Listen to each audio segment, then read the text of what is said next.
Adding water to the first-person shooter video game would be a fun and exciting mechanic that does not massively degrade the competitive integrity of our battle royale. By the way, we're also going to add a ranked mode for the first time once we've added water, which certainly won't degrade the competitive integrity of our battle royale. What team do you think won this match of Warzone? For ad-free episodes, as well as early access and bonus episodes, check out our Patreon. Activision devs do not play their own game. 3,000 devs can't figure out how to add a reconnect feature to a AAA title, I guess. I don't know. Because Infinity Ward doesn't tell their consumers anything. Maybe that'll take some of the sweats away from Shoot House. You can cope about that, for sure. Thanks for tweeting, at least. Thanks for doing more than Infinity Ward has done. They just keep tweeting about the soccer bundles in the store. Things that are bad. We've got a couple words. Why don't you kick it off, Tanner? This is going to be a longer section than the first part you guys heard. Change it, obviously, of course. We are live, boys and girls. Welcome to the Dropshot Call of Duty Podcast, episode number 345. My name is Casey, also known as Razinon. Today, I am joined by young Tanner, and we have a fun and exciting little ep planned for this fine, glorious afternoon. And before we get into that, I'll give you a little roadmap. Basically, what we're going to do today, I want to start by talking about the World Series of Warzone. And the latest event we had, which was both fun and exciting. And then we're going to just dive into some Q&A, catch up on some questions. The public Q&A, of course, anyone can ask a question. I'll get more into that in a second. But that's what's on the agenda today. So it's going to be kind of a little half and half here. And maybe we never get to Q&A. We'll see, but we probably will. We will. So keep that in mind. Now, before that, couple quick announcements here. Number one, we had our Damascus Hangout, our monthly Damascus Patrons Hangout, yesterday evening, and we did in fact do some customs, and it was fun and exciting, I would say. We did all the game modes, and as I was saying last night, in fact, to MW2's credit, to Infinity Ward's credit, as little as they deserve it for this point, it lets you do pretty much anything you want in customs. So, for example, some of the things we did was like 6v7 gunfight on what's the map called? The water the lounge map? Yeah, was it the lounge one? Yeah. Penthouse? Penthouse. Yeah. So we were doing cozy. 6v7 gunfight on Penthouse, which is designed for, of course, 2 versus 2 players. And that's cool that it lets you do that, because you could not do that in MW19. And it's actually really fun. It's a joke. It's not competitive, but it's fun, and it'll let you. So one of the few things, well, there are quite a few things MW2 does better than MW19. Like I can see people, for example, but one of those things is the custom games in general, just way better, way more options. In general, more smooth, easier to form lobbies. Lobbies stay together as well after a match. So it's pretty cool. And we have leveraged that for our Damascus Hangouts. We don't do customs every time, but we did last night, and it was quite a bit of fun. Yeah. We even took a little picture of us in the Damascus Lounge and posted it in our Discord. Yeah, we got cozy. We got cozy up there in that penthouse. Beautiful views from up there. Yeah, great views. Yeah, penthouse is a dope map. I remember we were talking about that when we first saw that map. I was like, ooh, this looks cozy. That looks like a nice little map. It is. It's gorgeous. It's dope. Yeah. Yeah, the only thing wrong with customs in this game, unfortunately, it's a major issue. You set up the private match, the private lobby, based on what game mode you're playing. Yeah. So I select hardpoint, I give everyone the lobby code. That's great, they join. 30 minutes later, 45 minutes later, when we want to switch game mode, you have to disband the whole lobby to change the game mode. Why? How can I like change 100 different specific options, the maps? I can add bots. I can do all of these things.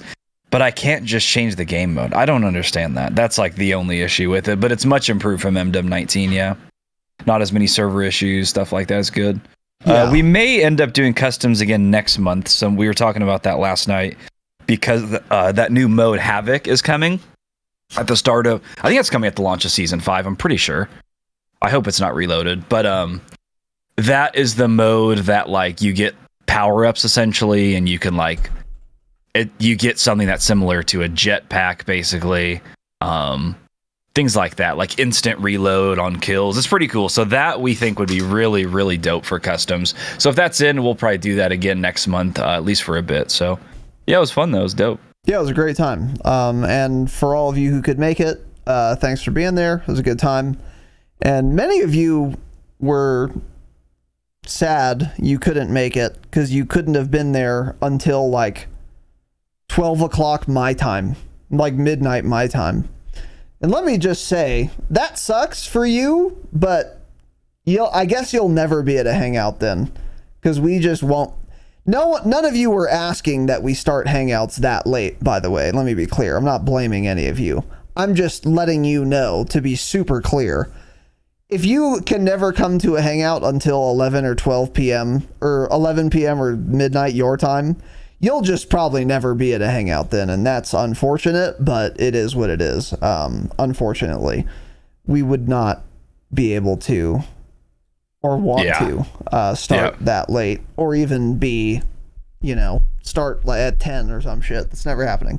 But again, not that any of you were asking for that. I just wanted to point it out.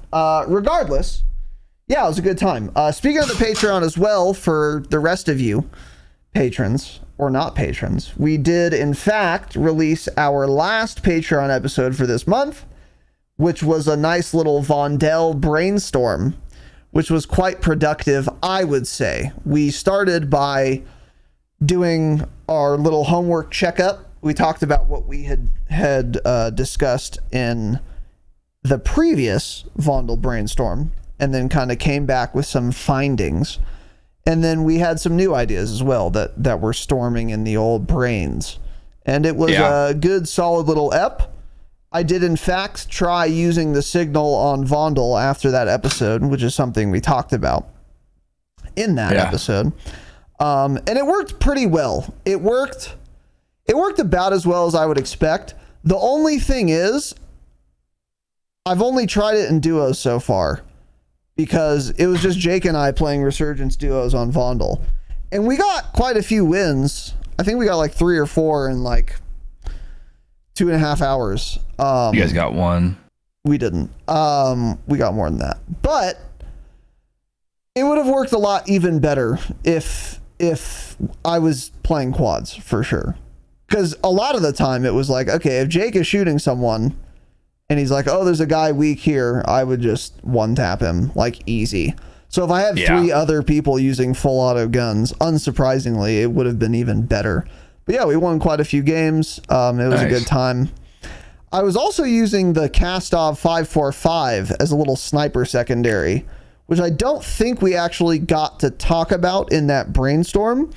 I recall going to Sim and looking at a bunch of ARs for like potential sniper support guns, and the Kastov 545, very similar TTK to other good sniper support guns like the Chimera or the oh god, what's the other one I'm thinking of?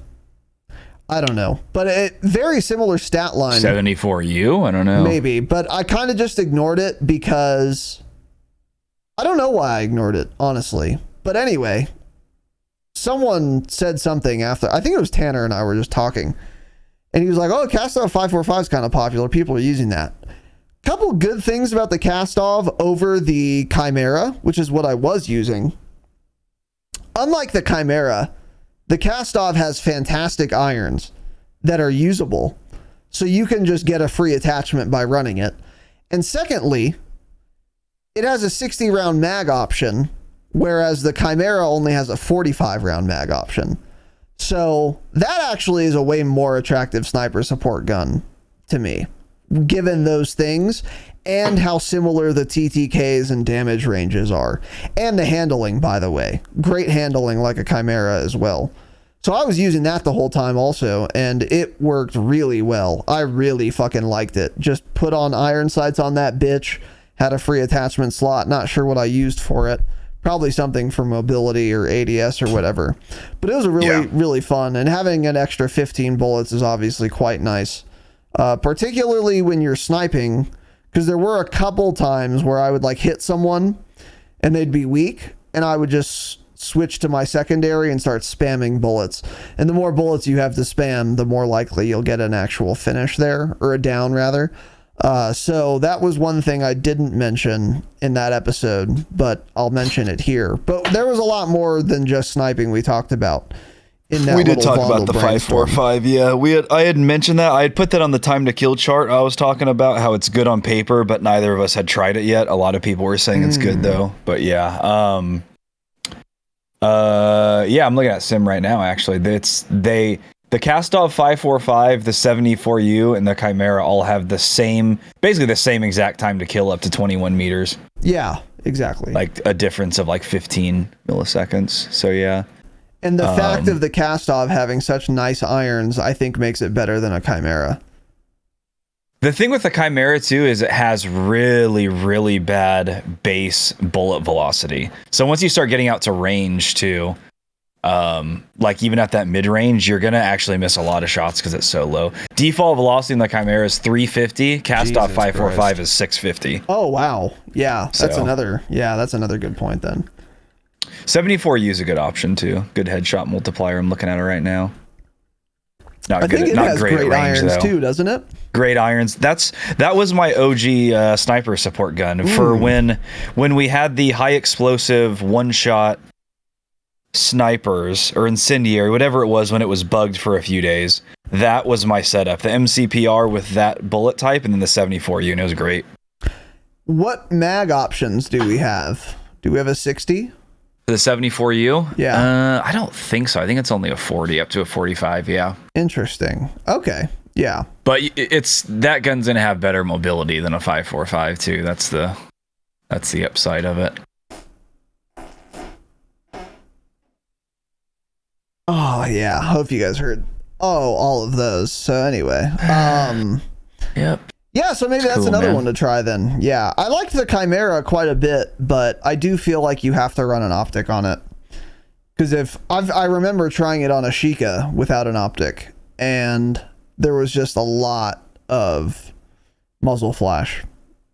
And so you kind of have to run an optic, unfortunately. It's not that it's like too much recoil, it's just like you lose people. So, yeah. Anyway, something to keep in mind there. But that was a good episode, and it is now live.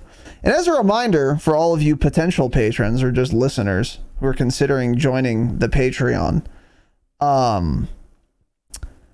you get all of the Call of Duty bonus episodes at Gold, which is $5 a month.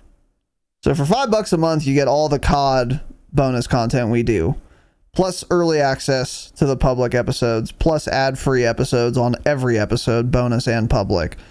So if you just want like more COD content, become a gold patron. It's $5 for 30 fucking days. Like, I mean, come on. 3 bonus eps, all the COD bonus eps we do. And then again, everything else I just said. Great value and a great way to support the program. So keep that in mind. But anyway, yeah, that's now live. And if you wanted to listen to it, if you are a patron, you can. And if you're not, you can become one. Now, with that said, do we have any other announcements? I don't think we do. Yeah, we got some donations. We'll thank you guys on Thursday properly. I saw a couple emails. But as always, we usually do those Thursdays. I think we had 3 total. So we'll thank you guys on Thursday. Appreciate whoever donated, though. We'll get to you. Don't worry. Yeah, Thursday is the acknowledgements day. So we do that once a week. So yeah, thanks in advance. But we'll give you a proper little shout out on Thursday. And speaking of which, I guess Private Perennium, I don't know, you subscribed to us on Kick yesterday, so thanks, buddy, much appreciated. With a little offline Kick sub, kick.com/the Dropshot podcast. Keep it in mind. So thanks, Perennium. Change it, by the way. All right, so now let's get into the show. Today we are doing mostly Q&A, but I want to start by talking about fucking World Series of Warzone, dude. And so, wow.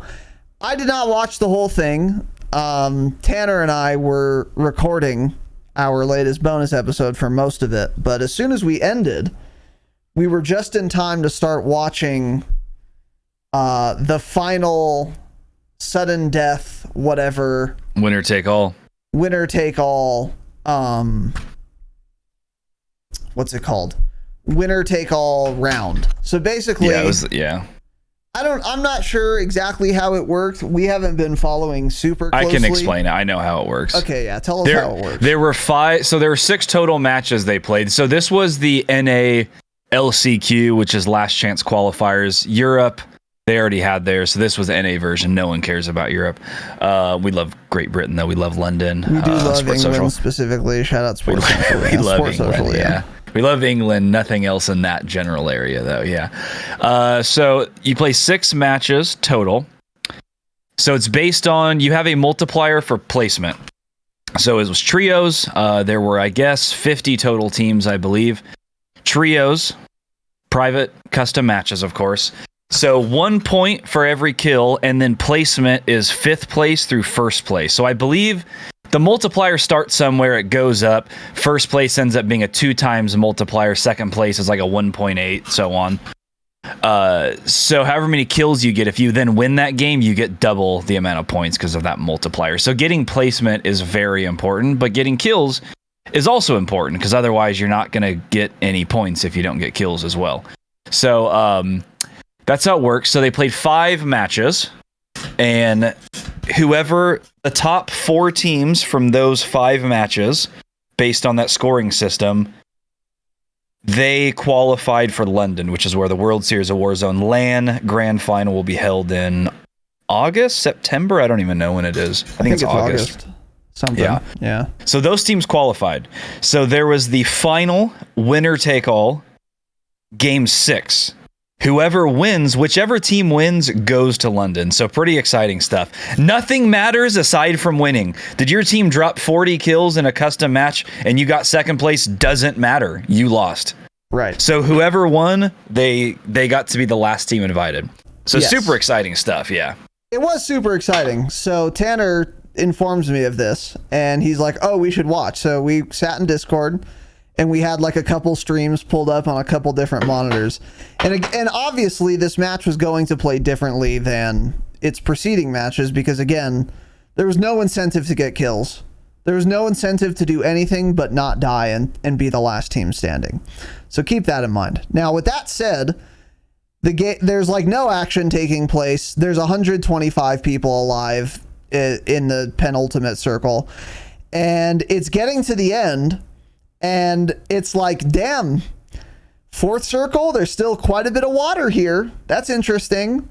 5th circle, still quite a bit of water. 6th circle, 7th. There's some water. 8th. Oh, it's mostly water in the 8th circle. So I would love you guys to turn your attention to the absolute screen here. And as you can see on this screen, this is just, I was watching Huskers among others. Here's a little image of Husker's live stream. Only winning matters. And I want you to take a look at his mini map. And you can see where that 8th circle's going. Right up here. What do we got there? We have a pier. And that is about probably 35% of the playable area of the 8th circle. The rest of the playable area is fucking water. Because Infinity Ward / Activision / Infinity Ward, more accurately probably, decided adding water to the first-person shooter video game would be a fun and exciting mechanic that does not massively degrade the competitive integrity of our Battle Royale. By the way, we're also going to add a ranked mode for the first time once we've added water, which certainly won't degrade the competitive integrity of our Battle Royale. So yes. I want you guys to guess in your minds right now, What team do you think won this match of Warzone? This final circle? This final circle. So you might be thinking, well, if I had a list of the teams, what I would do is I would find the team that has the most clutch players on it. That team's probably the team that won. That's a decent thought process. You'd be fucking wrong, though. Or maybe you would look at all the teams and you'd say, oh, okay, well, I would find the team with the highest average win percentage. That team probably won. Again, you'd be super fucking wrong, but that would be a good idea. Or I'm going to look at which team has gone to other lands the most, who's qualified the most for other tournaments, or won other tournaments the most, or earned the most real life money in Warzone tournaments across history. These would all be valid, fair criteria for you to judge who you think would win the last round, last chance to qualify for World Series of Warzone match. All of them would be valid. All of them would be fucking wrong. You know who won of all of these teams? By the way, let's take a look at the point of this screenshot, there are 28 people left and 11 teams left. Of those 11 teams, here's the team that actually won. The only team that had fully automatic pistols, the FTAC Siege, on their characters. That is the team that won. So there was a team of 3 people, okay, and they had FTAC Sieges because they thought ahead and they said, hey, boy, there's a lot of fucking water. And since you could only shoot pistols underwater, they said, let's find the best pistol I can shoot underwater. Let's all use it, and then let's get in the water. And the advantage we're going to have by doing that is we'll be impossible to see, and we won't ever take damage because bullets don't go through water in this game.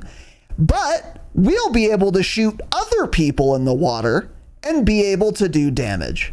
And guess what? They fucking won.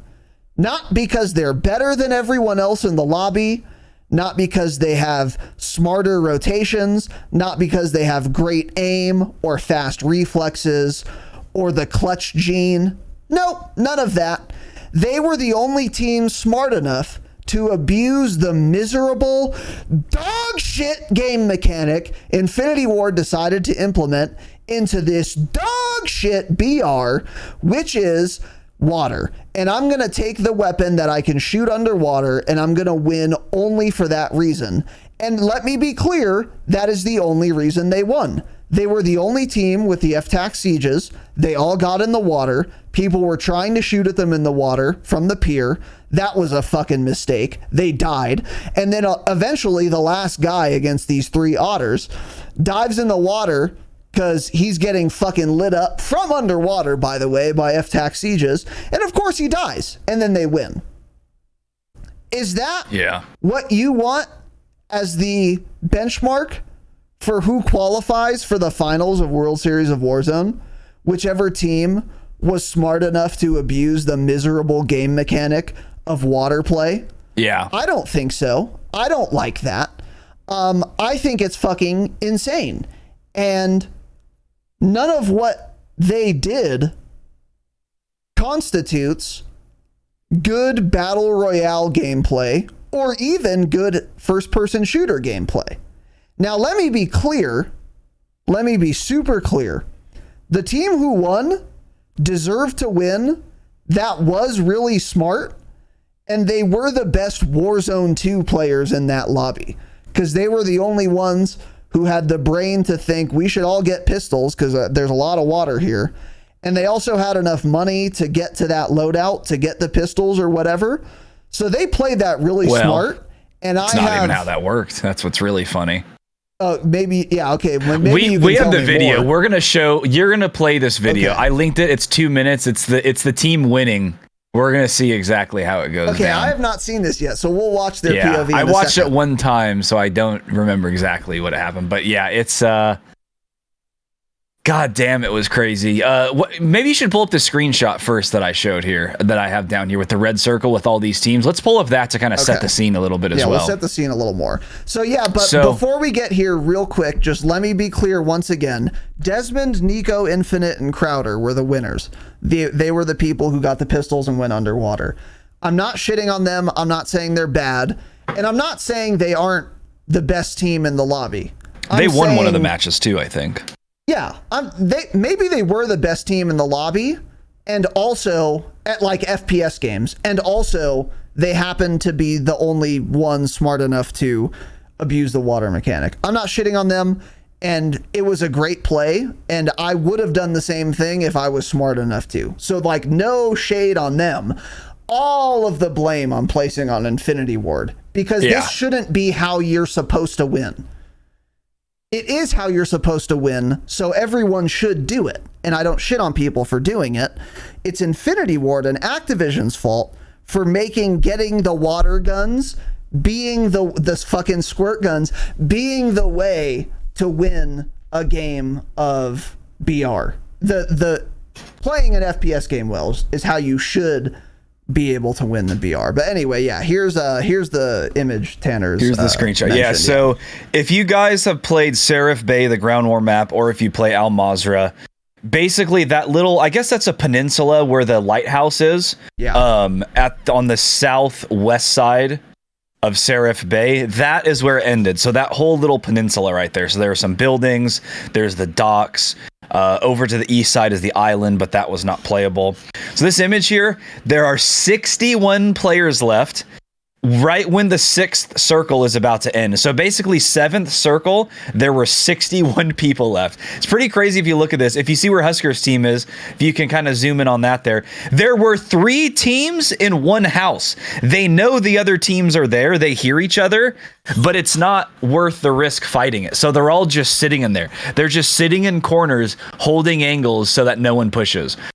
So whenever they all have to rotate out, it gets fucking wild. So basically, COD Esports tweeted this out. The winning team was quite literally the furthest team away from where the circle ended. I don't think anyone could have been further. So they're the red circle down at the bottom there. That is who won. Yeah. So we're gonna kind of play what happened here, but you know, like looking back here at this, like look at Devious, Shaded, and OP Marked were all like right there in the water. Like that could have been anyone's game. It's just they ended up basically having to fight people, so then they die that way. And the team furthest away somehow ends up winning it. So really crazy. I mean, just so many people here in this final circle. Yeah. Very, very intense. I have 3 monitors. I had a stream up on all of my monitors. I had the official COD one up. I was going between like Huskers and someone else. Then I had another one up. It's swapping between people. It was wild. It was super exciting. Yeah, it was fun to watch. Yeah, very fun to watch. So yeah, we can play this video. You want to take a look at their little POV here? Okay, I'm assuming this is Crowder's tweet, right? Yes, that's the tweet. So let's hit play at the same time whenever you decide, so we can watch it together. So I have it pulled up here. I'm gonna play the volume as well. So yeah. 3, 2, 1, play. Get together here. Yo, you want to land on the back left of the water here? Like back here? Yeah, get with Des. So this is the POV of the team that won the game. I'm landing in. You want to land in the water? Yes. I'm underwater. Here, okay? Okay. So I don't know what happened to the teammates, but none of them had guns. Oh. Nice bug here, by the way. Right here, on you, Des. Look at that bug. Dead. Yep. Good thing he's on controller. Right here, too. We got precision. Get under. No, they're under the pier when the precision is called. Oh, this siege that I picked up is so trolly. I'm gonna drown. No, you're not. They have to go out to get breath too. Little breath. He starts getting shot at and he just dives back underwater and swims to the other side. Yeah. Gets back up, gets some health, replates. Starts getting shot at, goes underwater. Guess what? No one else has a pistol except for their squad. Yeah. I got the res. Take your time. So they're just underwater, shooting people. Rezzing his teammate, by the way. He's 5 feet underwater. And he's rezzing his teammate, which is a good mechanic. I'm bleeding. It's ending in the water here. Oh, right here in the water, on me. I'm going under. On me. Yep, and people are in the water and they can't shoot back because they don't have pistols. Yeah. Because that's so a they're good just mechanic. floating on the surface. Yep. I need it in there. Yep. I only have 22 bullets. I only have 22 bullets. Behind. Yep, I have a mask. I have a mask. I'm smoking. You can use your gas mask underwater, by the way, which is a good balancing mechanic because Yeah, water I'm isn't chilling. strong I have a enough mask. I'm anyway. back in. All right, cool. Yeah. They're gonna be on the dock. They're gonna be on the dock. All right, behind me. So the circle is, yeah. Circle is ending right on the corner of the dock. He just kills another guy who can't shoot underwater. And people just have to dive in the water because they're getting shot from other people, and as soon as they do, they're dead because they don't have Well, even if they pistols. don't, see, look at that. He just pops up. I'm really weak. Look at he gets one shot and he just dives back under and plates up. Yep. Oh, dude, I don't know how he died right You might be able to there. get me. I don't have a mask. Oh, he's taking gas damage. He died to the gas. Yeah. Let's fucking go! So And all then they three win. of them Fucking go! stay alive the entire time because of the water. Yeah, and like you pointed out, multiple times they get one shot, and all they have to do is just dive, and then they're fine. Yeah. It's just insane that this is how you have to play to do well in certain circumstances in this battle royale game. It's none of that. It's just not a good mechanic. I don't know how many more times I can say it. And There's no way you can properly balance it. There's no way you can balance it. Yeah. One thing, again, we've said this before. If you're going to have water in this fucking game, either no gun should be able to be shot in the water or every type of gun should be able to be shot. That would be better. Still not good, but it would be better than what we have now. Because those guys happen to find FTAC Sieges, which are pistols, fully auto pistols, under the fucking pier or dock or whatever the fuck. And that's the only reason they won. Because yeah, you can just tread water, take pot shots at people, throw Semtex, get one shot, go underwater. And then they keep shooting you, and they see you, but the bullets just don't go through the water for some reason. It's completely outrageous. And this is not, it's just a joke. The game is just a fucking joke. So let me say this once again. Once upon a time, there was a leak that Warzone 2, before Warzone 2 came out, was going to have a map called Al Mazrah, and there was going to be water on it, and there was going to be swimming and swimming mechanics. And I immediately said, the first time we heard that, this is a dog shit, terrible, trash idea. Do not add water to first-person shooter games.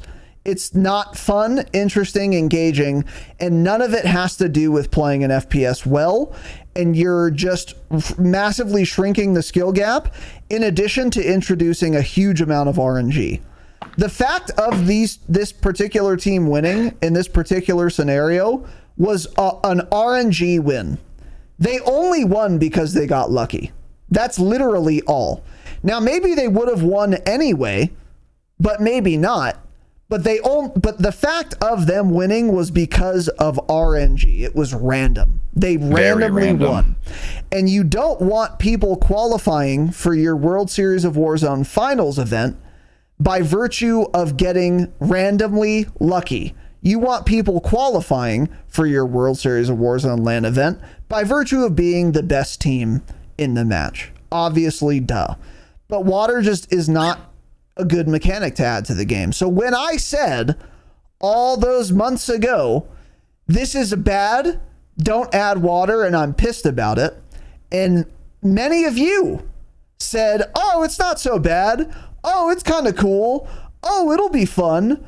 Oh, it's like a different fucking unique thing. That'll be cool, actually. Oh, if you hate the water so much, this is my favorite. Oh, if you don't like the water so much, just don't go in it. Hey, delete your character, because sometimes if the map has water, the final circle will end there. Duh. Obviously, duh.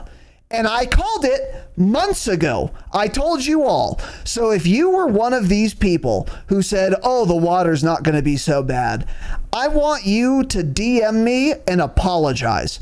I want you to say, I'm sorry, you were right, and I want you to virtually prostrate yourself before me, because you are a fucking idiot, and you should have seen this coming, and if you didn't, you should have listened when I told you so.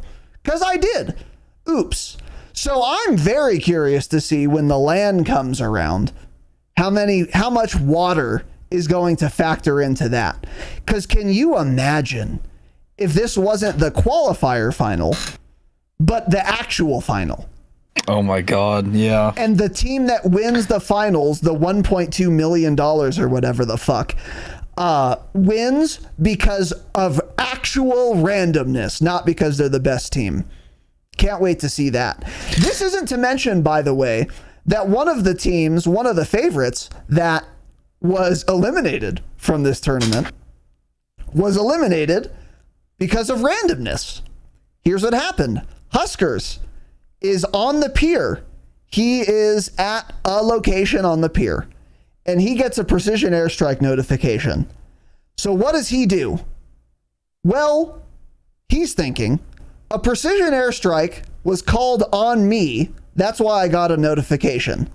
So if I move my character 30 meters away, that should mean that by the time the precision hits, it won't hit me anymore because I'm now 30 meters away from where it told me it was going to be. That's what he thought. He was fucking wrong. And all three of his teammates get downed. And then they die. All three of them. Yep. All three to a man. Great. That airstrike downed 6 players. Yeah. It was a super clutch airstrike that guy had. By the way. It's really shocking, by the way, that was the only streak called late game. No one else had streaks for some reason. I guess everyone was just too busy hiding in corners the whole time. They didn't want to loot. They didn't want to go to a buy station to risk dying. So that guy who got that precision airstrike, God, that was lucky. I don't remember who that was, but yeah, so pretty wild. And just in general, there was a lot of, if you guys remember a few months ago, or not a few months ago, it was probably about a month and a half ago, we talked about all the Scummin drama. Raz had mentioned how Scummin is now his favorite person in the world, and he gave him his Twitch Prime sub, and he's like super toxic. Well, kind of. He causes a lot of drama. He's just childish more than anything. I don't know if he's super toxic. He just has some growing up to do. He's young. But so he had gone on this whole thing because Huskers and Unrational dropped Scummin. But then they found out they couldn't actually drop him. So they dropped him and then realized they were stuck with him. So they played together, whatever. They ended up qualifying or something happened and they did okay. But then after that tournament, they decided they didn't do that well, I guess. And so they split up. So usually it was like Huskers and Unrational staying together. But this time, Scummin and Unrational stayed together and Huskers was out on his own. So then Huskers was all pissed. He was upset. He had to find 2 teammates. He played with Mutex, who's a very well-known, extremely toxic. Mutex is a huge piece of shit, always has been. And some other guy that I'd never heard of. None of them qualified. That's the best part. None of them qualified. So Scummin's team didn't qualify. Huskers' team didn't qualify. And they were the ones that started all of the drama around World Series of Warzone with their like roster changes, and then none of them qualify. So it's funny to look back now because it's like if they had stayed together, they may have done just better. They played together for so long. They've been playing together for a year and a half, and they split up and then they didn't make it. So that sucks for all of them. They were all really mad. Just a bunch of bullshit too. There's a clip going around of Scummin in the gulag getting stunned, sitting in a corner, trying to turn, just jamming his analog stick to the right as far as it could go. His character's just barely moving, stunned. Guy just walks up behind him, shoots him in the back, and that was Scummin's full death right there. Just so much dumb shit, always. And like Raz pointed out, I don't think there are even stuns in the gulag anymore. So I don't know how it got it. I don't know if private matches are just different and you can spawn with stuns, or if he just picked one up. I don't know. I don't know. Because I don't think I've ever picked one up, but we haven't played ranked much recently, so I don't really know. And I generally don't pay attention to the stuff on the ground besides money anyways, so. Yeah, because you never spawn with one in ranked play, but maybe you do in customs. Because you always spawn with a snapshot. Yeah. So. Which is it good. Always with a snapshot? Is it every time? Yeah. Really? Mm-hmm. Never pay attention to it. I know you get snaps a lot now that I think about it. Yeah, I didn't realize it was every time. Mm-hmm. But yeah, so that's all funny. And then yeah, so there was another thing, the EU finals, which happened before this, we didn't talk about. I didn't really watch this whole thing, but I saw the clips of it. So there's this guy named The Tactical Brit. He's a YouTuber. They were throwing out invites for people to play in the last chance qualifiers because I guess they had some more open spots. So he got one. Let's be super clear, he's not good. I'm sorry, I don't know him very well. I'm sure he's a great, nice guy. But in terms of competitive, he absolutely did not deserve an invite. Maybe he was the best person they can find in Europe to invite. I don't know. He's not good. So as Chupa pointed out in Kick Chat, his team was in 40th place going into the winner take all for EU. His team won. So someone who goes from 40th place because they were not good, they're not even close to being competitive. 40th place in the EU last chance qualifiers, by the way, they're finishing dead last in NA qualifiers. Dead fucking last. 40th place, and they end up winning the winner take all final, therefore securing a spot to the World Series of Warzone Grand Final, which is actually just a waste of a team slot when they, frankly, his team does not deserve it whatsoever. They're not good enough to compete. So that's just what is very wild about this whole thing, is there are people like Huskers, there are Mutex, Scummin, Unrational, a bunch of other wager kids that are insane at the game that did not make it because of just the game. And then because all the RNG that ends up playing into it. And then someone like him who goes from 40th place to just by chance getting lucky and winning the final match, making it to the World Series of Warzone. It's crazy. Like, I'm not exaggerating when I'm not saying he's not good. I am better than him. That'd be like me getting an invite right now to build my own World Series of Warzone team. He's not good. He's not good enough to compete whatsoever. And so it's crazy that someone like him ends up getting in because of how that works. Very fun to watch. It's all bullshit, though. So, yeah. Yeah. Just the incompetence of Activision as a publisher, as a tournament organizer, as a anti-cheat provider, as a hiring company for dev studios, and of course as a as a decision maker for what should be in their game and giving direction to their dev team. All massive just mistakes, fumbles, and frankly miscarriages of competitive integrity. And yeah, so Warzone 2 is just, it's a joke in terms of competitiveness. Maybe you think Warzone 2 is fun. I happen to think it's fun. Maybe you think it's competitive enough for online ranked play. Maybe you're right. Is it an actual competitive game? No, of course it's not. Warzone 2 is not a competitive game. There are far too many ways that you can win by virtue of pure random luck, or conversely, lose by virtue of pure random luck. There is no world where in Counter-Strike, someone of the tactical Brit skill level is at a finals, a LAN finals for a Counter-Strike tournament.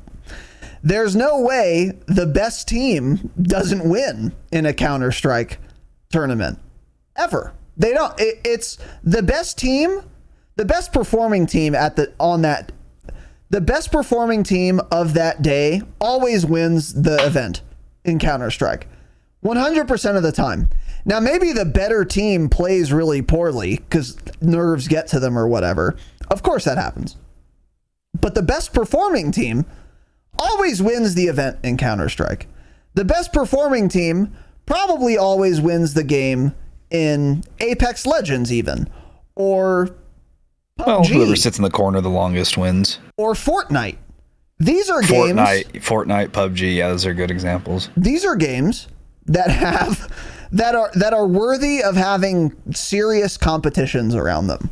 Warzone 2, if it's not clear now, I mean, that one single last chance qualifying event should be all you need to say, oh yeah, this game isn't serious or competitive. It's maybe fun, but it's not a competitive video game. Two of the teams got eliminated randomly, and they couldn't have outplayed it, because one team didn't get a notification and then died to an airstrike. One team did get a notification, moved far enough away, or what should have been far enough away, and then died to the airstrike. So there's no outplay, there's no counterplay potential there. So those two teams just lost only because of randomness. No counterplay possible. And then the team that did win won because of randomness. They happened to find pistols in the water where the circle ended. All of which is random. So this is not a competitive game. It's a joke. And these are things, the water, I told you from before day one, this was a mistake. Don't add water to any FPS. Even in multiplayer, it's a fucking joke. But in a BR, especially with how much fucking water there is, that's insane. Don't do that. You're going to make it more random and less competitive. And I was right. Shocker. Which is so obvious. And then the other thing, precision airstrikes, dying because you don't get a notification, or notifications just not meaning shit because you get one and then move 50 fucking meters and die to it anyway. Or, which didn't happen in this case, but has happened in many other cases, including to Aiden, which we covered when it happened, being in a rebar, it reinforced steel concrete 12 meter thick on every fucking wall and ceiling building, dying to a precision airstrike inside of that. In a nuclear bunker silo, you die to a precision airstrike. Wait, are you talking about in Warzone 1, that clip in that tournament? Sure am. Oh, rated. Yeah, that was rated. Yep. And that's what I said. So the precision airstrike thing, which just, again, adds more randomness with no outplay potential, we've all been complaining about. Those of us who play the game, because Activision devs don't. That's why they haven't fixed it. Since day one of fucking Warzone 1. So that's been almost 5 years now. So Warzone is not a competitive game, and I dare say never will be. Warzone 3 won't be competitive. Warzone 4 won't be competitive, etc. Maybe it'll be fun. Maybe it'll get more fun or less fun. But it's like playing Prop Hunt. It's not competitive. It's fun. And if you have fun, ultimately it's what video games are for. But don't jerk me around and make an event and say this is the most competitive fucking tournament ever with the best teams ever. Sorta. I mean, sorta. But you could make this a competitive game and you choose not to, and don't ever forget that. So it's just insane. Yeah. Mike makes a good point, though, is it stuff like this, it does make for like the good storylines, like that water line, the water ending. It's exciting for me as a viewer to watch. This is why, even as it's, like you said, not very competitive. World Series Warzone is not very competitive. The best teams do very well, and the best team may win it. They may not. They may die to some bullshit. They might win. They might die to a precision. They don't get a noti for. That's what's different about this compared to the CDL. That's also why it is interesting to me, because of stuff like this that happens. CDL, there's only so much that could happen. Like, oh, these guys came back on a hard point. Oh, these guys were down unsearch and brought it back. Oh, this guy held this angle and let his controller kill the guy as he ran around the corner. You know, it's just, I don't know. You just can't make it that exciting. But yeah, it's just, Warzone could be competitive if it was basically just guns. Like think PUBG. PUBG is competitive enough in the league because it's just guns. It's not, you don't have airstrikes, you don't have mortar strikes, you don't have UAVs, you don't have all of this other stuff. So that's why like BRs can be competitive to a certain extent. Warzone just, isn't one, but it's exciting to watch. I'm a big fan of taking it all in. It just sucks for some of these teams. There will be some very stacked teams that don't even finish in the top 10 in the World Series of Warzone because they get unlucky at the grand finals. They die to some stupid airstrike. Something happens. That will happen. And some team that's the best will just die because of that and lose. And that's what sucks. So, if you take out all of those things, it wouldn't be as fun to play, wouldn't be as fun to watch, but it would be more competitive in that sense. I disagree. Like, so you could leave kill streaks in and have them work properly, and then there would still be competitive integrity, and it would be just as exciting. Because it's not exciting watching someone lose a game of Warzone because they died to a precision they shouldn't have died to. I don't know if maybe you find that exciting. I don't. It's just dumb. I mean, I think everyone does. That was like the big thing. Well, so the thing with the airstrike too, first of all, Huskers was exaggerating. He said he ran 50 meters. He didn't. The circle wasn't that big. He ran 20 meters. I mean, you kind of just have no choice but to die there. The team under the water they probably should have taken damage. I can't believe they don't even take damage to it. So it's like, it is 2 RNG that you don't know exactly where the precision airstrike is coming. But in a circle that small, the guy who called that in, yeah, that was just like, he did make a good play there to use that situation. I mean, you're downing so many people with that either way. So it's like, I don't think there's any way Huskers could have got out of that anyways. Yeah, maybe not, but precisions don't work properly. Because that's what he was basically trying to say, is that he went 50 meters from it. He didn't. He couldn't go that far. He didn't. He ran 15, 20 meters and died to it. Yeah. But so it just sucks. That's properly, because shit like that's in the game. He maybe would have died anyway, but they don't work properly, and people have lost tournaments because they just don't work properly. So you could make kill streaks work properly. And like you were talking about when we started, or before we started, there needs to just be an icon on the mini map, much like the mortar strike already has, showing the path of the precision airstrike. And if you're in that path or very close to it, you'll die. And if you're not, you know you're safe. Yeah. Super simple. Doesn't make watching it any less exciting if they add that feature. And then also on top of that, don't let precisions go through buildings. None of that would detract from the excitement from the viewer experience, in my opinion. The water thing as well.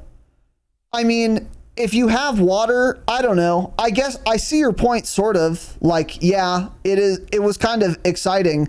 It's exciting if you're a fan of the team that won because of the water, that the water is in fact playable and you can shoot pistols in it. But I don't think that's worth it.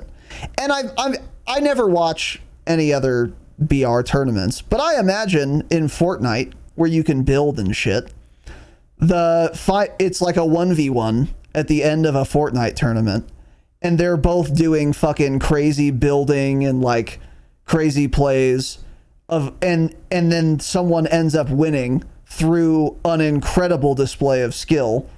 That sounds to me equally exciting as like a water play, but also it maintains the competitiveness of the BR. I think you can have both. I really do. I see what you're saying. Randomness kind of does add to the excitement. I think the fact of the circles going to wherever they're going to go is enough randomness to make it exciting, though. Because even if you did everything I'm saying, remove water, fix kill streaks, and that's all, Warzone would become competitive, but it would still be random, and sometimes teams would lose to the randomness because there's 2 teams left and the circle rotates toward one team and away from the other. That team just won. The team that the circle rotated to just won, and it's only because of randomness. And that would be exciting, but I would say that's okay, and that would maintain as much competitive integrity as a BR possibly can. Unless you made every circle the same every game, which would be insane. So, I don't know. I think, yeah, I don't know. I stand by everything. Yeah, it's just like even with streaks, even if they're not going through wall like that, because that guy probably found a streak maybe right at the end in a random chest. Too. That's fair. Like he got those 6 kills, those 6 downs because of that. And it's like, if he has to fight his way in, Husker's team is just holding him, and it's a totally different outcome. And they're killing all of those guys. That's a good point. So it just, I don't know, it changes all of it. But again, that is, I mean, an ending like that that's what makes it exciting. Like, that is what everyone is talking about because it was exciting to watch, yeah. And, you know, as uncompetitive as we think it is, don't ever hear the pros complaining about it, so I guess they don't care. I never see them talk about how Warzone is so uncompetitive and dog shit and unbalanced, so I guess they're fine with it. I don't know. When they're winning money, I guess they just don't care. Yeah. Yeah. I mean, obviously, the best teams are going to tend to do the best. And this is one thing I've said, too. If the World Series of Warzone was like 100 matches long, there is randomness, but the randomness would be kind of equaled out over that many games. Because through that many games, statistically, everyone is going to benefit and be punished to an equal degree by randomness. Therefore, it's kind of all a wash, and then whoever does win is in fact the best team, despite the randomness. That's all fair. But still, kill streak should work. That's an uncontroversial opinion. and you shouldn't have water in BRs. I think that's also an uncontroversial opinion. And if you really want the water, then make it so that you can shoot any gun or no guns in the water. Even that would be far better than what we have now. So, I don't know. With that said, I thought this was all deeply amusing. I was actually howling laughing when I saw this circle, when I took that Husker screenshot where the 8th circle was 65% in water. I was howling laughing. And I'm very curious to see how the land's going to shape up and how many water endings we're going to get. You know, it's going to be very interesting. But with all that said, that's it. We kind of just wanted to start by talking about that qual. And I will be watching the LAN event. Whenever it takes place, I need to look into that. But we will be watching it. We will be talking about it. Curious to see how that's going to go. But with all of that said, ladies and gentlemen, we're going to answer a couple of your guys' questions. So here we go. I don't know when the last time we did Q&A was, by the way. Oh, and let me jot something down real quick as well, actually. Let's see. What's our absolute little timer at? Okay. Doing some jotting down. Yeah, we're doing some jotting. We do be jotting. Yeah, a couple other things about the World Series of Warzone real quick, though. Go ahead. There was just, so I just want to point out some of because Scumman's always causing drama, as we talked about. It was pretty funny. So people were ripping into him after this. There was a clip going around, or everyone saw how Scumman got stunned in the gulag and then killed. Some kid said, LOL, gets what he deserves for the way he treated Husk. Scumman gets on there on Twitter and responds, wonder what you did to get that fucked up of teeth. Just riffing into the kid, and he was like doing this to everybody. People were saying shit to him, and he was like getting mad back at them. It's really, really funny. And then he did the old classic immediately. 20 minutes after the tournament's over, he tweets out, "Hope the next Warzone is good." He's only tweeting that because he lost. By the way, that's what's funny. That's what's great about all this. Yeah. So it's excellent. Oh, September 16th is a World Series Grand Final. Wow, they got a long way to go. Oh wow! So I'm excited to watch that September 16th. See what day that's in. I would be interested in doing. Oh, that's a Saturday. Wonder if we should almost do like a little watch party pod that day or something. Mm-hmm. It starts very early because it's in London, so I think it starts like 9 a.m. Pacific or 8 a.m. That's fine. Or it may have been even early. Maybe it was 6 a.m. It was something that I was like, oh damn, that's early. Yeah, we could do that. I mean, yeah, we can be up. Yeah, it's no problem. But that'd be pretty fun because I do want to watch that entire thing. I wonder if Joe Seacott or anyone shows their face at the grand finals. I hope someone splashes acid on it. If they do. Come on, man. You can't say that. So, anyway. I didn't say what kind of acid. Just lemon juice. That's still actually pretty rude, but lemon juice is pretty acidic, yeah. I think any acid would be a battery charge. Although I don't know what the laws are like in the UK.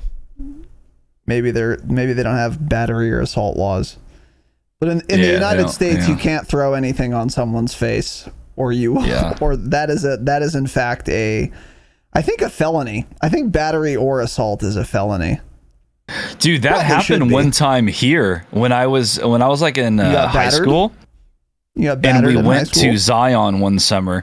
Every summer something would happen, right? If something crazy would happen. And one of the summers, right around the corner from my parents, like around the corner, I think it happened, some lady was walking on the street and some dude threw acid all over her face and like ran away. And it was like a big thing and they were trying to catch him and shit like that. Yep, just threw acid on some random lady's face. That's wild, dude. That's some Saudi shit. That's crazy. Yeah. That is a profoundly rude thing to do. It's pretty rude, yeah. Would you rather have battery acid thrown in your face or would you rather get shanked by a little British lad? I would much rather be stabbed unless it kills me, for sure.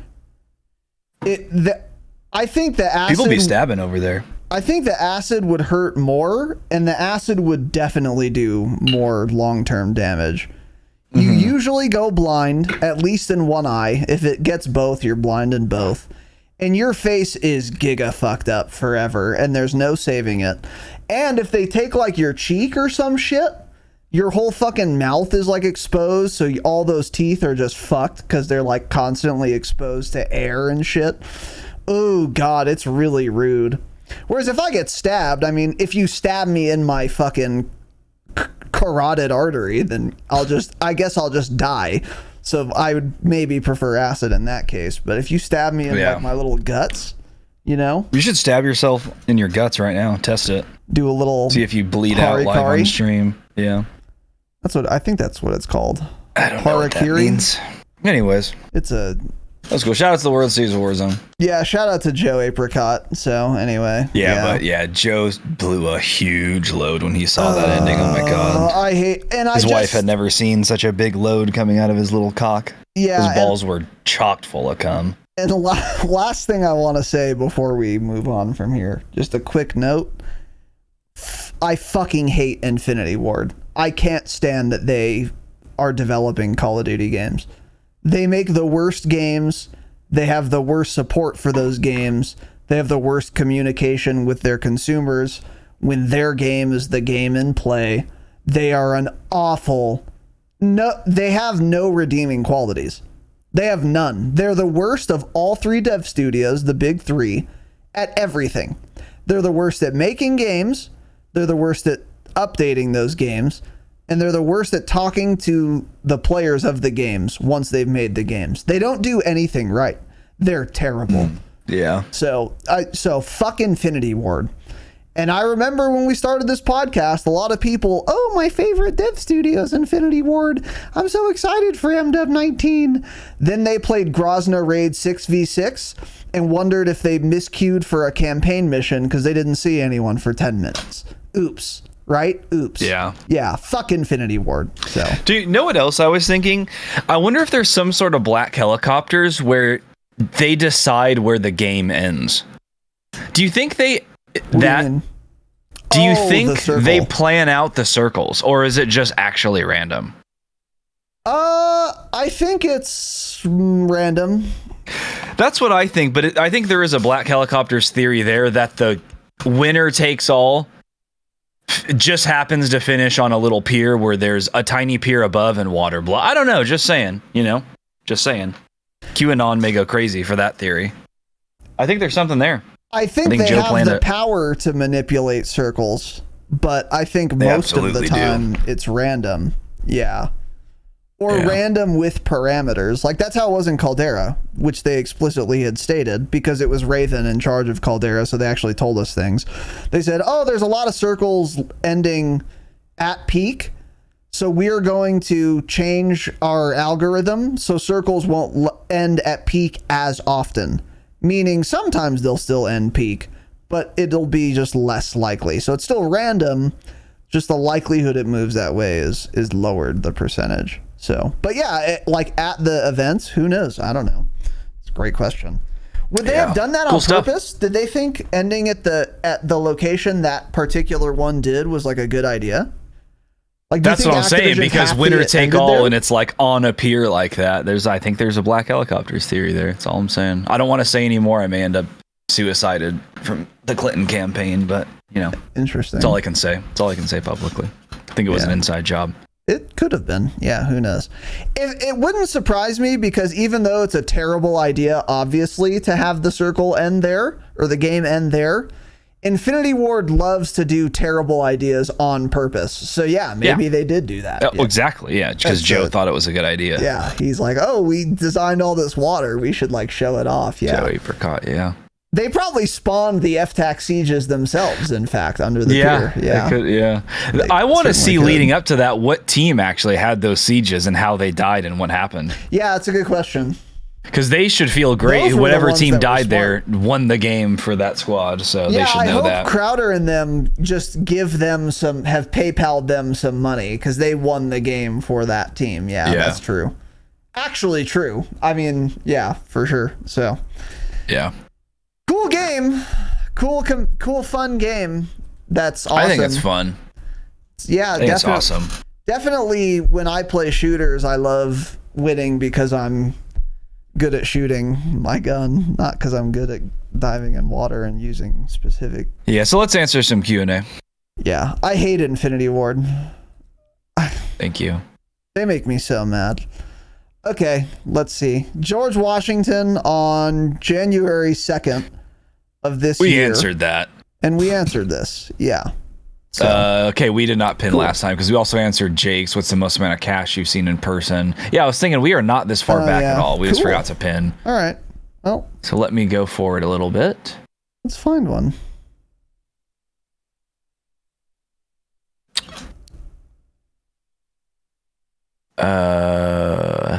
Yeah, we may be almost caught up. Really? Do you recognize more questions? I'm all the way in June, yes. Okay. All right, well, okay, no. Maybe we're late. Maybe we're late May. Hold on. I remember this one is Walt in prison for sending marijuana-infused seltzer to the P.O. box. Okay.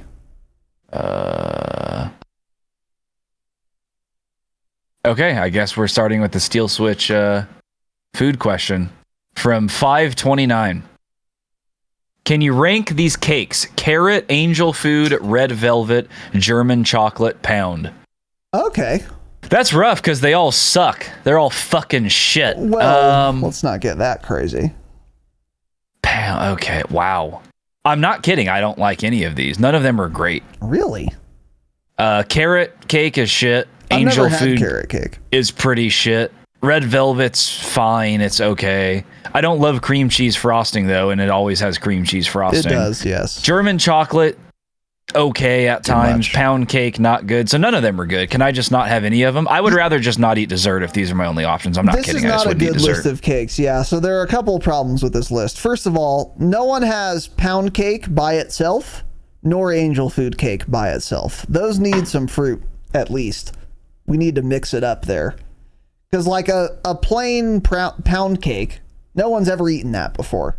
That's not what I'm trying to think what that even would look like. It's, yeah, because you've never had it. Because that's not, like strawberry shortcake is on pound cake, I'm pretty sure. That's a good little dessert. Now we're cooking with gas, right? But just pound cake, it's like saying, oh, do you like eating hamburger buns or hot dog wieners better? It's like, okay, I mean, no one eats these things by themselves. What are we doing? So that was a mistake, obviously. Let's see here. Carrot cake, never had it. Looks good though. I want to try it. Angel food cake, again, needs help. Red velvet cake's got to be number one in this list because it's solid. I'm fine with cream cheese frosting. And some cream cheese frosting is good. Sometimes places just make it shit. I think that's the thing. That's why it's very hit or miss.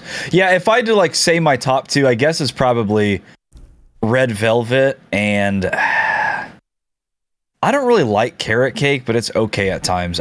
Chris's mom actually always makes homemade carrot cake. She makes it all the time, and that's pretty good. As someone who doesn't enjoy that, that's pretty good. In it? I don't really know what it is. I feel like there must be, right? Probably. Carrot cake. I mean, if you put enough sugar on it's a cake that anything- contains carrots mixed into the batter. So it's like shredded carrots. Okay. Yeah. It's weird. Who invented that? Where did carrot cake come from? That's what I want to know. It's probably something where they're poor and they just need to add shit. Oh, of course, the fucking Brits invented it. Who else wouldn't put carrots in cake? Yeah. God damn it. Thought to have originated in England, where housewives use sweet products like carrots to naturally sweeten their confections during World War II. Yeah, see, so they were just getting destroyed in World War II, so we had to come over and save them, and then, save them from putting carrots in their cake. They're the worst. World War champions, I fucking by the hate way. the Brits, but we love the Brits also. 2-time World War champions, by the way. Back to back, baby. Yeah. Undefeated, by the way. Undefeated World War champions. That's what I was also confused by, Jake. Housewives use sweet products like carrots to naturally sweeten their. They're not very sweet. I think you could argue a cooked carrot is fairly sweet, but not like a raw carrot. Yeah, not at all. But I guess if you're baking it, I don't know. Anyway, whatever. Red velvet's number one. German they eat fucking chocolate's peas okay. on their fries, so. Do they put peas on their fries? They put mushy peas on top of fries. That is That's a thing. insane. Yes. I mean, Peas are why really does good, but okay? they don't belong Yeah, with but not fries. theirs because they just mush them up and they don't even put Yeah, salt that's a on them mistake. probably I because need- they're the English. Most of the reason I like peas, I mean, the flavor is good. I like the taste of a good pea, but the biggest upside of a pea is getting the gush. It's the texture. You get a little ball of pea, You like having them bust in your mouth? and I like feeling them bust in my mouth. Yeah, that's like It's cool, man. that's more than half of the enjoyment you get out of eating peas. Yeah, like a nice chicken pot pie with some peas. You get a little scoop. It's got a carrot. It's got some of that gravy, some of that nice flaky breading, and then you see like 4 peas in that bitch. You're about to have an experience when you bite down because there's going to be bursting peas. And it enhances the experience, no doubt. So making them mushy, defeats the purpose. It's like serving someone Pop Rocks that don't pop. It's like, okay, well, this is just sugar now. Like, I mean, I guess it's fine, but I need them popping off in there or something. And then German chocolate has like shredded coconut or something, right? No, I don't think so. I think it's just too chocolatey. I think topped with a coconut pecan frosting. Oh, really? Oh. That's what I don't like about it. Yeah, I'm allergic to both That's of what those. the whole top of it is. It's like shredded coconut on top usually. Yeah, I like coconut. It just, I don't know, doesn't seem to go well in a cake like that. I don't feel like coconut mixes well with chocolate either. That's not, you don't put that with chocolate. Yeah, I don't think you usually do. If Yes, you're me, in coconut Europe, belongs stop in a making drink, and that's food. about it, brother.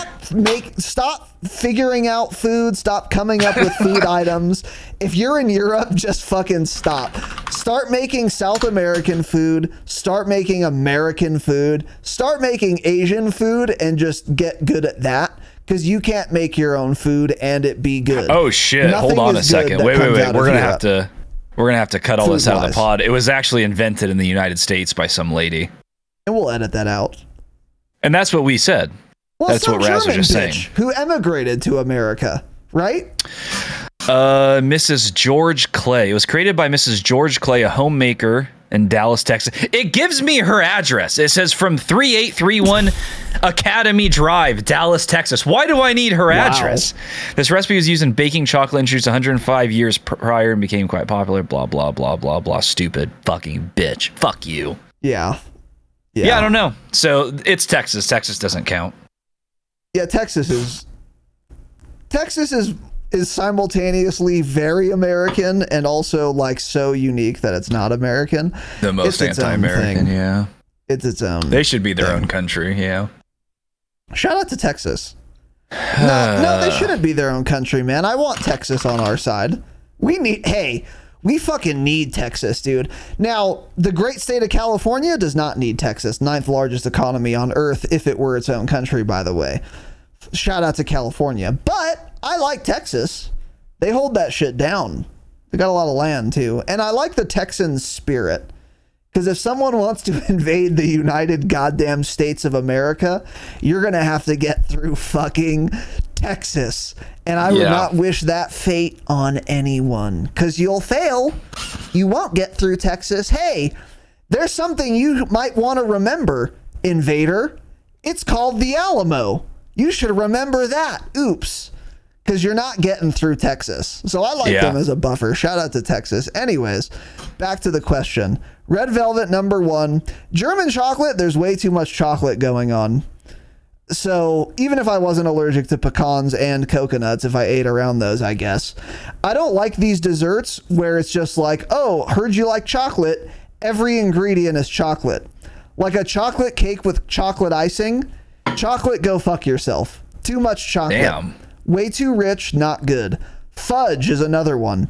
If you eat fudge, unsubscribe from this podcast. Well, settle down. No, fudge is too chocolatey. There are a Way lot too of different chocolatey. types of fudge, though. There's a lot more than just chocolate fudge.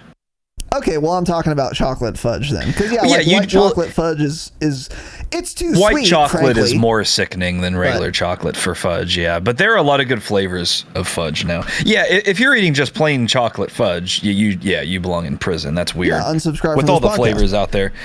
I like no, what's good is mint chocolate fudge.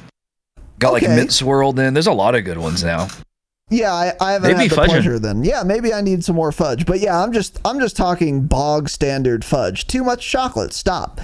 If I like chocolate, which I do, here's what I mean by that. Chocolate chip cookies. Fantastic. There's some chocolate. The whole fucking thing isn't chocolate though. Because you're a goddamn lunatic if you make a chocolate cake with chocolate icing, right? And then there are layers of chocolate inside of it also. Stop. Too much. Way too much. Yeah. Chocolate chip cookie, chocolate icing maybe on a vanilla cake. It's uncommon, but I'll take it. Chocolate sweets with different fillings. For example, the best item at C's Candy, I've said it before and I will say it again, the butterscotch square. It's got chocolate. It's a chocolate, you might call it. But it's not just all chocolate. There's a chocolate coating in a delicious butterscotch, different, not chocolate, interior. That's Don't what say I mean in a by delicious interior. I don't like how you said that at all. That's what I mean when I say I like chocolate. I don't Inside mean of a I like just delicious, yeah. having nothing but chocolate in my mouth for a full ass bite. Too much. And that's where German chocolate cake lies. So stop eating it. So therefore, I think I would put, despite the fact I've never tried it, I think carrot cake's probably number 2. German chocolate cake, number 3, even though there's way too much chocolate. And it's only better than 4 and 5 because these are simply not complete items. Pound cake with what? And angel food cake with what? So terrible question, Steel Switch. Do better. And I know you can do better. Stop it. Yeah. Thanks in advance. Next question from Steel Switch. Maybe even worse. When was the last time you ate pate? I don't know what that is. Don't know what it is, and I've never eaten it, obviously. So I did Europe. some Googling. Let's look it up. Okay. It is a paste, pie, or loaf filled with a force meat. Common force meats include ground The fuck is meat a from force pork. meat? Oh, I don't okay. know. The force meat. Ground meat from pork, poultry, fish, or beef. Fat, vegetables, herbs, spices, and either wine or brandy is often served on bread or crackers. Yeah, so we're not living in England in the year 10, so I've never had this. I didn't know it existed. I'm sure the Brits love it though again. Yeah, this is. Yeah, Let's look it up. That sounds like an. Oh, it's the stupid anachronism. fucking French.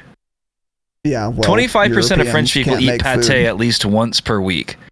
70% of French people consume pate at least once per month. Wow. Yeah, it sounds miserable. Yeah, I mean, when I think of pate, I think of kitten food, where you get the pate. Oh, that's disgusting. Okay. So I know the Yeah. texture of that because I've got a lot of kitten food in the house. Never thought I should eat it. Yeah. Ever. Yeah. So, Yeah. fuck you, Steel Switch. Yeah. Just Yeah. kidding. We'll give you a slide. Well, that's 2 in a row. I You mean, better make that's it up, strike though. 2. So let's. He's got a couple good ones coming up here, so we'll get past this. If you've ever played baseball before, you got one more. So keep that in mind. Anyway. We'll answer Nikki's real quick. Caldera had loads of open areas with no cover, just like Moz. How come smokes were never used in Warzone 1 and now it's the only tactical worth using? Combat scout, so it didn't matter. You saw people through smoke. The time to kill was generally slower at range. It was easier to get away. You could slide away. You could move away. People would miss some shots at range. So basically it comes down to mobility and combat scout. Those are the 2 biggest things. And you could stim through damage far away. Stim through damage. You get the stim boost. Yeah. And also, I would argue Caldera was actually less open than Moz, significantly, only because of how much elevation changes there were on that map.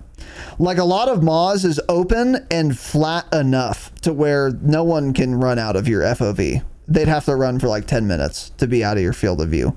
On Caldera, there were areas like that, but not mostly. Mostly it was like, I guess that makes you're sense. on a hill or they're on a hill. So you could like run underneath a rock or keep going down enough to where they can't see you, or back up enough to where they can't see up at you. You know, that's another thing too. But it's mainly Combat Scout, yeah. Everyone ran Combat Scout in Caldera, so smokes were actually useless. And also, stims were way better in Warzone 1 than Warzone 2. If stims They worked the way... They did something. Yeah, if stims worked the way they did in Warzone 1, I think they would end up being more common than smokes are right now, actually. So, if stims got nerfed as hard as they did, maybe people would have run smokes in Caldera. But also, it's like thermals weren't banned. There was no ranked play. It's a lot. But it's mainly Combat Scout and Stims being really good, I would say. Yeah. So, yeah. Okay, let's see here. There's some Star Wars questions. I have no interest in those, but if you want to answer them. Yeah, Mateo, only cartel music and EDM. You gotta change it, Mateo El Werito, sir. As a fan of Star Wars and FPS games, would you like to see a Star Wars FPS similar to Battlefront 2? I mean, sure. No, actually, no. I don't care. If I would much rather have better genres of games for Star Wars. There are enough FPS genre, or rather franchises or titles already. I don't really need a Star Wars skinned FPS. I'd much rather have a Star Wars skinned RPG or MMO or even that's a good point. Like card game, like Hearthstone. That'd be kind of cool. But like, I would much rather see KOTOR 3, Star Wars Knights of the Old Republic 3, the RPG, than fucking Battlefront 8 or whatever they're on now. By far. Because the Star Wars universe is prone to role-playing games. Like, you can make your own Jedi or whatever. Like, it's almost fucking built for RPGs. So I'd much rather they leverage it that way than another FPS. Yeah. I mean, the Battlefront games are cool or whatever, but it's like, I don't know. Yeah. They are fun. Those are very fun casual games to play.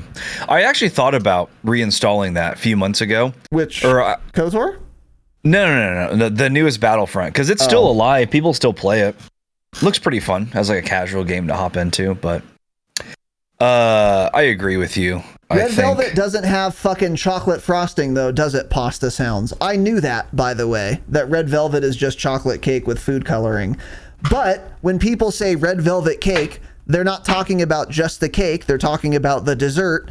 And the Red Velvet cake dessert is chocolate cake with red food coloring and cream cheese frosting on top, which is vanilla flavored. Duh. Which I said explicitly, that's fine, because not the entire bite is chocolate. So you touch grass, bitch. How about that? Go make some mac and cheese Pasta Sounds. How about that, you son of a bitch? Anyways. Yeah. Moving on. On the topic of Star Wars, Bjorn asks, which are the better Star Wars movies? The originals, the prequels spelled wrong, or sequels also spelled wrong and capitalized, and why? Keep going to school and stop ditching English class. And also, which are the better Star Wars movies? I watched, I think, one of the sequels. Everything I've heard is that they're dog shit. I believe people. And I don't care to watch them. And also, I'm not as big of a Star Wars fan as I once was. I used to be way more into it than I am these days. I don't care to keep up on all the Star Wars shit. They're doing so much that I wouldn't be able to keep up anyway. There's The Mandalorian, there's The Last Jedi, They've killed Star Wars, 12. There's a fucking theme park in Disneyland. Like, do I have to go to that now to catch up on the lore? There's too much going on. I can't keep up. I'm done trying. Star Wars is still cool. I'm still going to play the fuck out of the Knights of the Old Republic remake that they do once they put it on PC. If they ever do, because I think they're doing it on PlayStation first. They're also changing how the combat system works, which is dumb. But either way, with that said, I have seen the originals and the prequels. I think Episode 3 is a great movie, even though it's a prequel movie and some of the dialogue is fucking dog shit. The plot itself of Episode 3 is my favorite because it has the darkest story, overarching story. Is the dialogue fucking terrible? Yes, it is. But the story itself is really good, and the terrible dialogue doesn't detract enough from the story to make that not the case. But as a package, I think the originals are better than the prequels, yeah. And they're probably both better than the sequels. Because Episode 4 is a fantastic movie. Episode 5 is probably the best of all. the Star Wars films. Episode 6 is a little too fucking hunky-dory. Everyone wins in the end. Kind of, you know, too nice for me, but it's still pretty solid. But like episode 1's pretty good, pretty interesting. You get Qui-Gon Jinn, you get oh god, Darth holy shit, what's the Zabrak's name? Darth Maul? Yeah, Darth Maul, thank you. You get Darth Maul, who's like a cool character. They're like fun to watch, whatever. You get the terrible swoop racing bit also, I think, in that film. But and then episode 2, I've watched it, I'm not kidding, 10 times. And I still can't tell you almost anything about it. That is the least memorable movie I've ever seen. I hate episode 2. Not sure why, because I don't know what happens, because I don't remember it ever. It's not good. Episode 2 is the worst of all 6. It's Attack of the Clones. I think part of it is where they go into fucking Jar Jar Binks's like little water circle. I think maybe that's where the pod race takes place, actually. Not sure. Not a good movie at all, though. But anyway, yeah, overall, I'm looking at like the originals. trailer and screenshots. I do not remember this movie. Yeah, it's not a memorable movie. It's not good. Yeah. Oh, this is where they have like the Clone War at the end of it? Yeah. That one was dog shit. You're right. Yep. Yeah, I don't remember anything about it. And the Star Wars Episode 1 is... Which one is this? Super memorable. Oh, yeah. Yeah. Just from the cover, I recognize it. Yeah. The Phantom Menace, yeah. Yeah, you get Qui-Gon, you get Darth Maul, you get the virgin birth, you get them going to Tatooine. Like, there's so many memorable moments in that movie. Tatooine's the best, yeah. Shout out to Tatooine, yeah. I think episode 2 is when Anakin kills all the sand people, actually. He should kill himself, yeah. Well, yeah, he almost did. Did he? Yeah, I mean, Obi-Wan had the high ground. He told him, so anyway. He threw? Obi-Wan threw? Obi-Wan did throw by not fucking finishing Anakin, yeah. That's why the Jedi way is limiting, as that's cool, as many have said. Steel Switch, besides ketchup and mustard, what are other acceptable hot dog toppings? Ooh, I like this one. There are countless. There are so many. Onions, relish, chili, cheese, barbecue sauce, I would say. Bacon, jalapeno. I mean, there's a ton of shit. Barbecue sauce, I haven't tried that. I mean, it wouldn't be terrible. That actually sounds good. Like a nice toasted bun, a little dog. What would you put with a barbecue sauce, though? Yeah, what else? That's the question, isn't it? I feel like it'd have to be just barbecue sauce, which I'm never taking over any of the other combos, but it wouldn't be bad. Of course, yeah. What are your... Here, I'll ask a better question than Steel Switch. What would be your top 3 hot dogs? If you had to do toppings, top 3. I'm a very plain guy, so I recognize that there are a lot of viable, acceptable hot dog toppings, but I don't partake in any of them. So my hot dog is usually just ketchup. Maybe ketchup and mustard if I'm feeling froggy, or maybe just barbecue sauce. Huh? But that's kind of it. Yeah. Interesting. Yeah, I think if you're doing ketchup and mustard, you got to do relish. That's a solid combo right there. I need to try relish because I don't hate pickles, so I should try it. Yeah, I love a good relish, dill pickle relish. Oh, you know what? Like a Dijon mustard is good too. Dijon's a little too strong for my taste. It's fairly strong. It overwhelms the flavor of everything else. I don't know. Yeah, it's fairly strong. I'll give you that. I would say the same about onions, though, and people do that.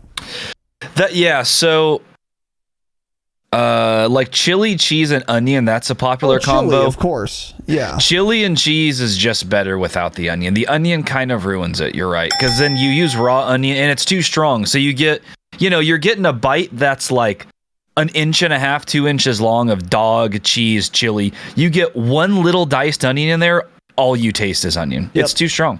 Yeah. It overwhelms it. Especially raw But onions. Chili and cheese is a good one. That's another solid. And then I like a Works bacon wrap. So you do a bacon wrapped. Oh, yeah. They're basically like Mexican street dogs is usually what people refer to them as. So it's like bacon wrap, the dog.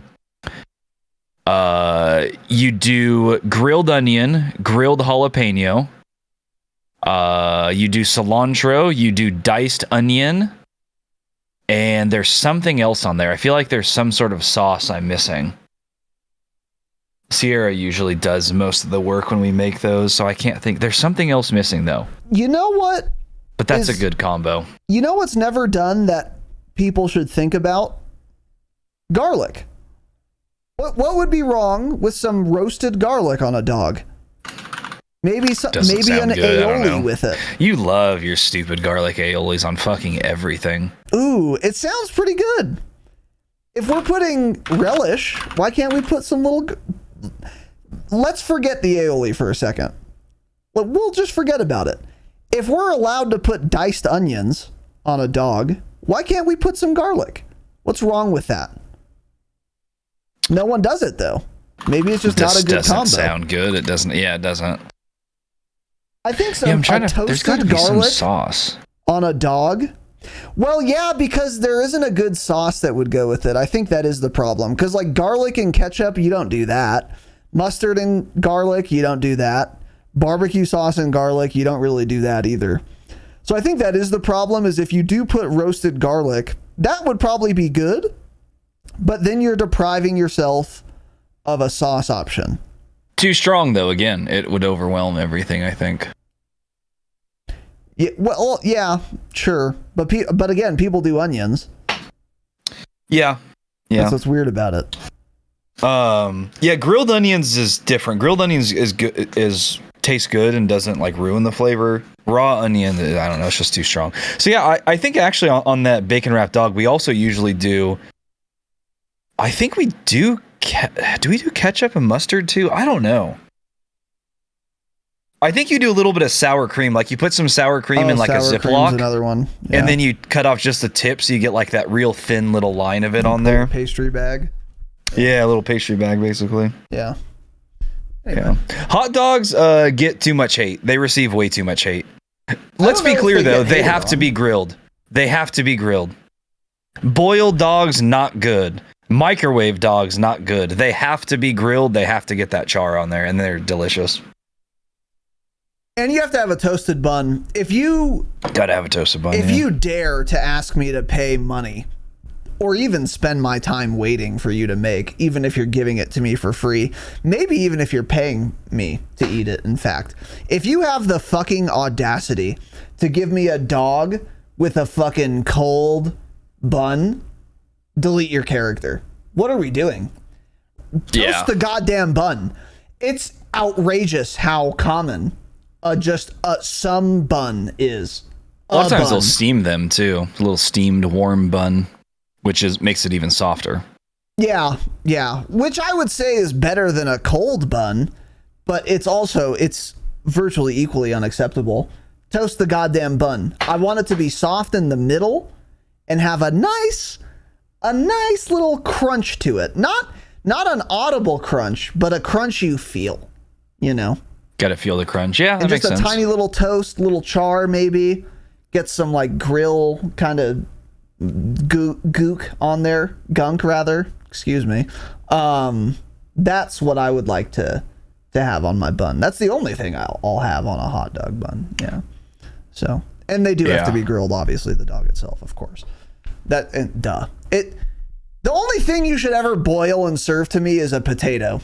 That's it. Don't boil anything else. There are other things actually, but yeah, there are things you can boil. Yeah. Don't boil meat though.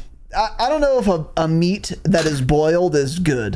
You gotta boil like spaghetti and pasta, man. Yeah, but can't say that. Don't be hating on boiling. It's just you can't. Yeah, don't boil a meat. Don't boil a meat. That's what it is. Yeah. You can't God, the boil fucking meats. Brits probably love boiling their meats. Yeah. Well, it's too. They probably boil fish to make pate. It's so disgusting. They disgust me. Yeah, it's probably either too hot outside, which for the British is like 70 degrees Fahrenheit, and they can't. And then it's too hot. I can't grill, or I'm gonna have a fucking heat stroke. Get better health.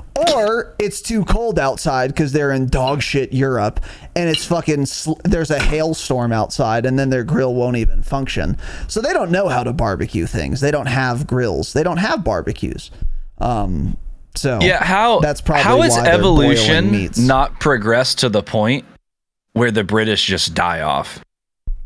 How are they still alive? How are they eating the shit they are? Socialized healthcare, maybe. I don't know. How are they still alive? I don't understand it. It's a great question. Oh, lobster They just get is a good stabbed boiled everywhere meat. they go. All right, touche, Kevin. I'll give you that. Lobster is a good boiled meat.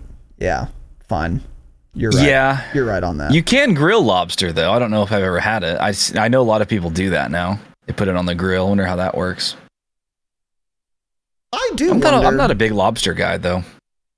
I actually really like lobster. Lobster is really good. I think it's one of the few like expensive things that I think makes sense. It's like, yeah, this is really good. It tastes like it should cost some money. See, the times I've eaten lobster, I thought the opposite, but it's been years. I was a child too when I ate it last. Maybe? No, crab is way too much work. Crab is extremely overrated too. Gabe, fucking idiot.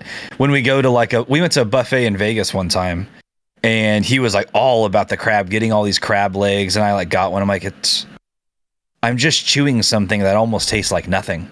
I don't get it. And it's the same thing with lobster. Generally, it just doesn't have much flavor. You're just like dipping it in you gotta try it butter.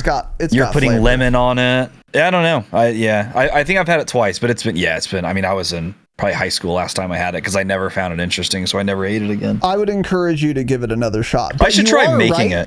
That lobster and crab is entirely too much work. So the big brain play is to get a dish that incorporates those meats. So they've done the work for you. So like a nice little crab Alfredo, lobster Alfredo. They've done all that shit for you. And now we've got some juices already. Those are really good. Or like a lobster pizza pie. If you've ever had that, it's really good. It's really good. Sounds weird. Little lobster pie. Yeah. Lobster and cheese does not. Well, I guess they do lobster mac and cheese. That just sounds so weird when you think about it. By the way. Yeah, lobster mac and cheese is good. Yeah. Yeah. Huh. Yeah, what's the thing they eat on the East Coast? That's like a sandwich. That's lobster. Like chopped lobster. There's a name for it. I don't know. East Coast. I wouldn't know it if I heard it. Lobster. I think maybe they just call them lobster rolls. Those look good. Where it's all like diced up. It's on a nice piece of bread for you. That sounds good. I like the sound of that. Bun. Yeah. I was thinking it was a different name, but yeah, I guess just lobster roll. Yeah. I would love a lobster roll. I've never had one. But just Jolly Rancher flavor. It's obviously watermelon. I'm not answering because Jolly Ranchers are awful. Don't eat them. They break your teeth, man. If you're gonna buy a candy, why the fuck are you buying Jolly Ranchers? There are so many better candies. Like not even on a whim. I'm never like, oh, you know what? A fucking Jolly Rancher sounds good right now. Never. Yeah. Jolly Ranchers are the candy you buy when you're like a kindergarten teacher. So you can just give it to you can bribe the children into like raising their hands more or whatever.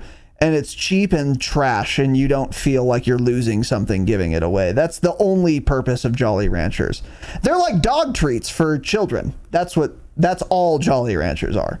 So don't ask me again what my favorite Jolly Rancher flavor is. Because I'm not 6 years old in preschool and need training. Yeah. So stop. Don't ask me again. Well, I'm done, so stay humble. You're done, huh? Let's do one more. I guess we can answer one more. Yeah, I have to pee, though, so you can pick one and answer it. All right. Let's take a little look here.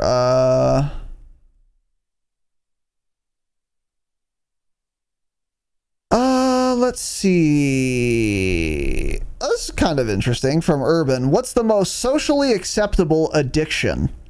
Alcohol, caffeine, nicotine, something else. Yeah. The question isn't that interesting because it's obviously caffeine. But the implication of the question, or the I guess it's implied in the question, is that there are a lot of socially acceptable addictions, and that is kind of weird. You said alcohol, caffeine, nicotine, or something else.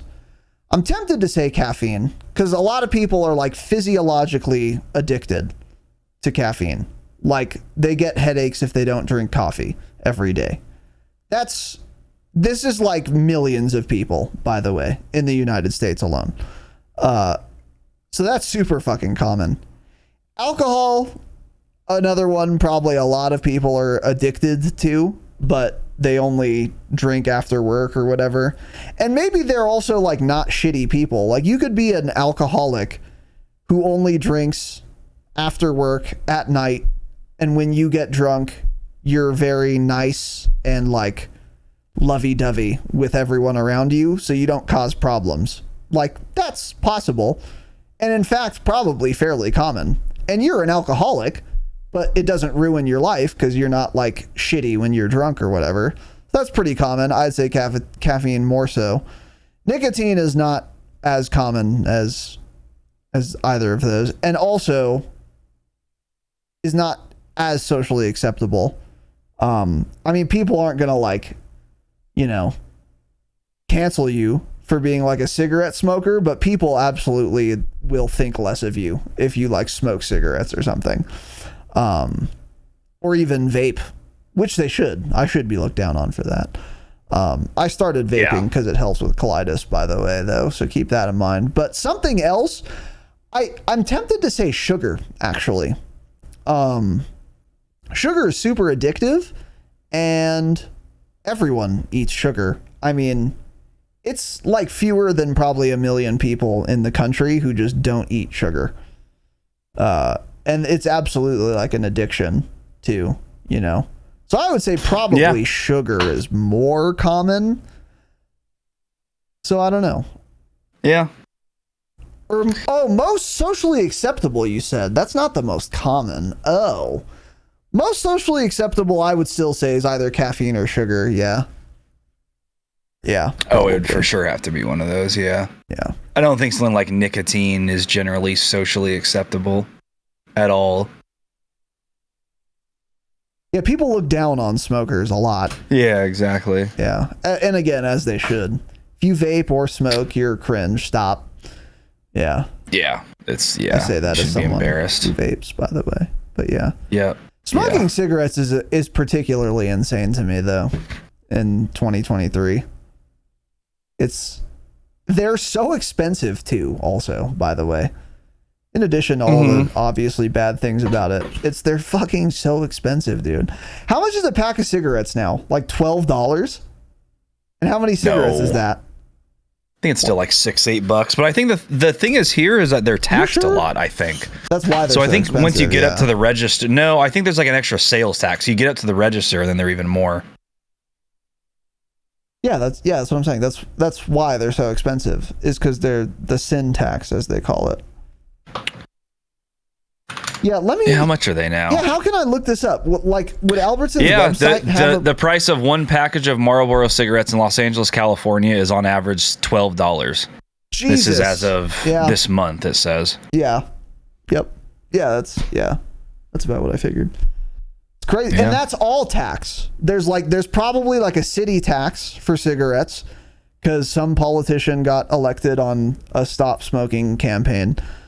And county, maybe. I don't think there are county taxes, but like state tax and federal tax probably too. On top of just California's miserable dog shit sales tax itself. There's a lot of taxes in that. Yeah. So anyway. Yeah. All right. Well, we're done. Hope you guys enjoyed. Patreon.com/thedropshot, $5 a month. And you get every COD bonus episode we do. You get ad-free episodes. You get early access episodes. We post our schedule every Monday on Twitter in our Discord, which is now available for anyone to join. Join the fucking Discord. And thedropshot.com.